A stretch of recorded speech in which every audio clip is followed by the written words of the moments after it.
সত্যি ওটা আমি তো কোনো মিথ্যা কথা তো কিছু বলিনি।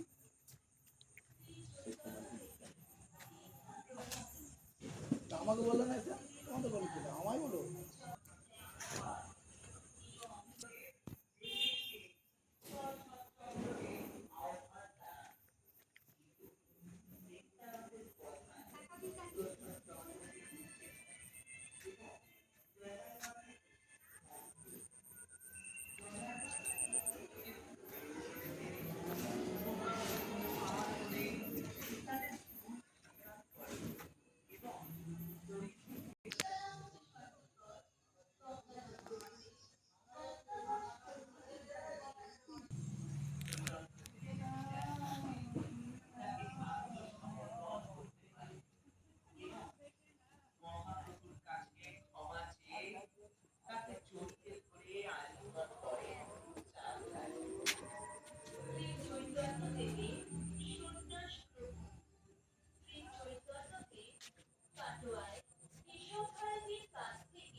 আচার্যের কাছে অনুমতি নিয়ে তিনি নীলাচলের উদ্দেশ্যে গমন করেন।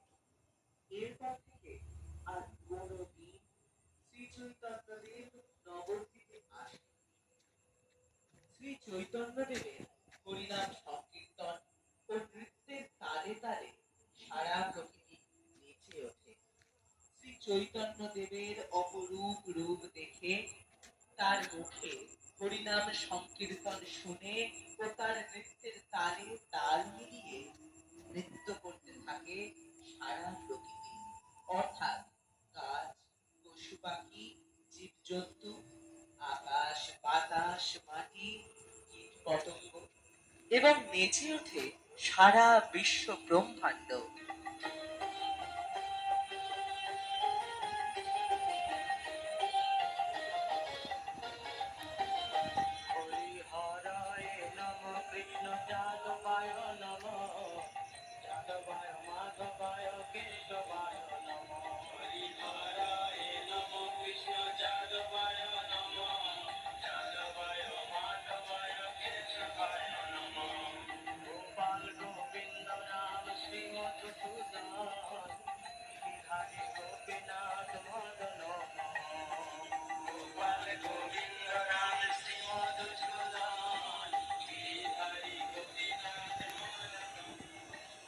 জগন হরিদাস উদ্ধার। জগন হরিদাস ছিলেন দ্বাপর যুগের স্বয়ং ব্রহ্মা। বৃন্দাবনে শ্রীকৃষ্ণের সারথীদের বরণ করেছিলেন তিনি। সেই কারণে ভগবান শ্রীকৃষ্ণের অভিশাপে কলিযুগে জগন হরিদাস রূপে জন্মগ্রহণ করেন স্বয়ং ব্রহ্মা। জগন হরিদাস হিন্দুর ঘরে জন্মগ্রহণ করেছিলেন, কিন্তু মুসলিম ঘরে মানুষ হন এবং পরবর্তীকালে তিনি শ্রী চৈতন্য দেবের সান্নিধ্যে আসেন। শ্রী চৈতন্য দেবের বিবাহ। শ্রী চৈতন্য দেবের প্রথম স্ত্রী ছিলেন লক্ষ্মী প্রিয়া। তিনি সর্বাঘাতে মারা যান। মারা যাওয়ার পরে একদিন মহা সমারোহে নবদ্বীপবাসীর জাগরণে সতী মায়ের অনুরোধে বিষ্ণুপ্রিয়া দেবীকে বিবাহ করেন মহাপ্রভু শ্রী চৈতন্য দেব।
তখন যখন অন্যায় দুরাচার নেমে আসবে